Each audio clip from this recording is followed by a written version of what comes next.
عبدالله ابن عمر رضی الله تعالی عنهما روایت میکنه، میگه در گرد بیت الله یه بچه را دیدم دستاش شله کار نمیکنه.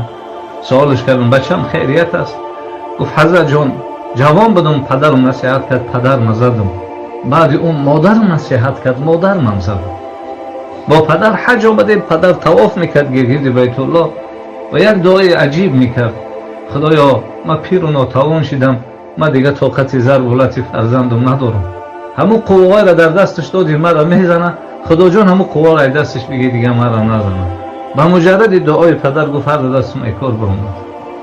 خانه آمد زارش کردم پدر جان یک باره که دیگه حج بریم. در راه آمدیم پدرم از بالای شتر افتاد از دنیا گذشت. حضرت ما تا حال به همین احوال است. ببین میگه از نماز خفتن طواف من کردن تا بامداد دعا کردن، بعد در بامداد دستای من در حرکت درآمد. رسول اکرم صلی الله علیه و سلم در گرد بیت الله یک مسافر قدی کمپیر میدید اینقدر خوشحال میشید. روزی آمد هر درک شنیدید گفتن یا کجادن؟ گفت حضرت جان اینا یک فرزند داشتن، پدرش پیش داره میکرد مسجد میورد باز مادرش.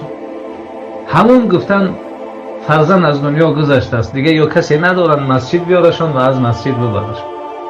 حبیب خدا گفتن اگر دنیا وفایی میکرد به فرزند انبیا میکرد، وقتی این را از بین برد ما و شما را از بین میبرم. یکی از قاری ها تا حال زنده هست گفت من بسیار ثروتمند بودم، شرایط خوب داشتم، پدرم بیمار بود، خانم ده بود، زاره میکرد که بچه‌م مرا خانه خودم ببر. میگه ماشین ده تاب میدادم گرد همین قشلاق و رایان ها تاوش میدادم، با دوباره خانه خودم میآوردم. پدرم که کمی عقلش شگون کرده بود میگفت بچه‌م هر کس خانه خودش، خانه مرا دیگه از خانه خودش فرق نمیکرد، لیکن فقط خواهش میکرد که مرا خانه خودم ببر. گفت فقیر شدم دیگه پدرم میگفت بچه‌م مرا خانه خودم ببر. گفت در یک عربه سوارش میکردم و گرد همون کوچه ها تاوش میدادم باز دوباره خانه خودم میبرد. میگفت بچه‌م هر کس خانه خودش. و روزی میگه پدرم دست برداشت گفت فرزندم خدایا از جمله او فرزندای شوی که روز تو پیش شوی شاههای دنیا از دنبال تو بروند، پشت تو برن. خنده کردم که من فقیر کجا و شاهها دنبال ما رفتن. و روزی میگه قبر همین محمد اسماعیل البخاری را در سمرقند میگه زیارت آمدن، همین اسلام کریموف میگه از بین قاری‌ها مرا گفت تو پیش شو. وقتی میگه ما پیش اسلام کریموف عقب دیگه شاهها آوای دیدم ریخت. میگه رئیس جمهور گفت چرا ناراحت شدی؟ گفت من در دعای پدر خنده کرده بودم، این روز برای اجابتش گفت گریه دارم. من گفتم کجا عقل قطعی قبول نشد که من کی هستم که من پیش برم شاه از عقیب من. شمس الدین ذهبی رحمت الله علیه عجیب قصه میکنه، کدام ما و شما پیش از خواب رفتن یک بارک جایگاه مادر یا پدر میبینیم چه حال دار؟ میگه یکی از علما شب که میخواست خواب بروه گفت یک بارک برم جایگاه مادر ما ببینم چه حال است. آمد که مادر خواب از پاکاش پر از چنگ و غبار، خم شدن بریشاش کفای پای مادرش تازه کردن. و سحر آمدن خواستن درس بگن، یکی از شاگردا گفتن حضرت این شب تهجد خوندی، ذکر کردی، تلاوت قرآن کردی؟ گفتن چرا؟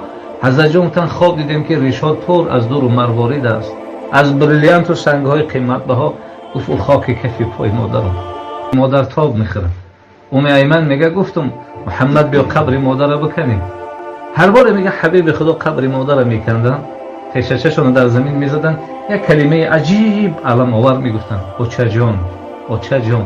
گریه میکردن و میگفتن ای ایمن چرا مادری من دیگه با من صحبت نمیکنه؟ قبر کندن، هیچ اجازت نمیده که مادرش در لحد مونن. در لحد موندن اجازت نمیده که بالاش خاک پرتاین.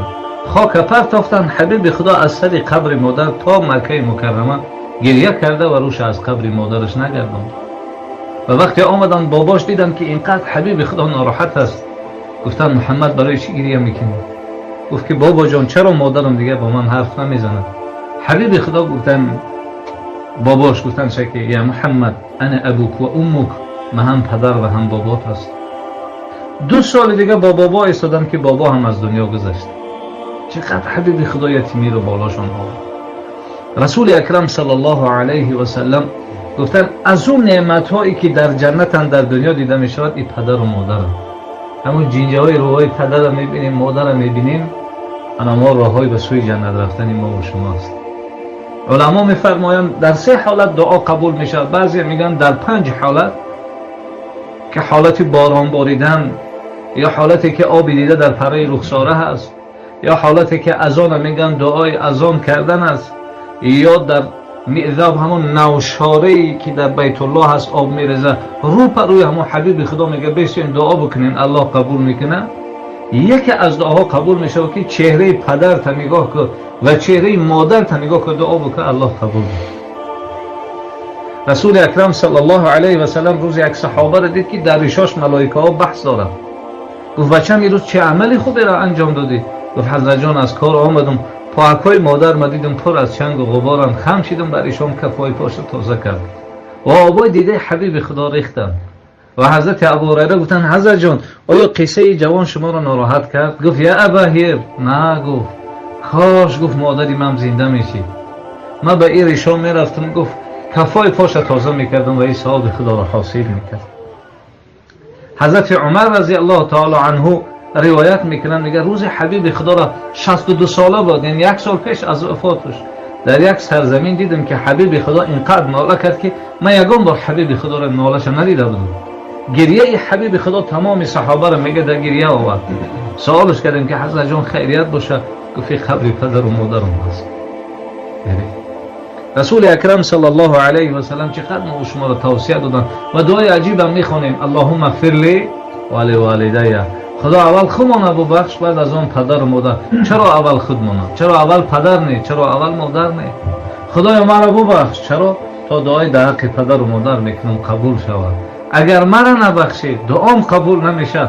به این خاطر اول خودم خدا ببخش بعد از اون پدر و مادر ما.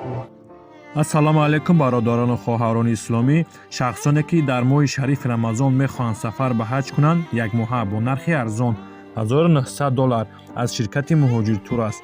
خودی حاضر در نامرهای روی اکران بوده زنگ زنید. در این شرکت برادران تاجیک خودمان است. آنها گفته نماند این نرخ تنها برای عبونتچی های ما رای فرد است. از نام کانال ما مراجعت کنید. الله مهربان حجتان را قبول بفرماید.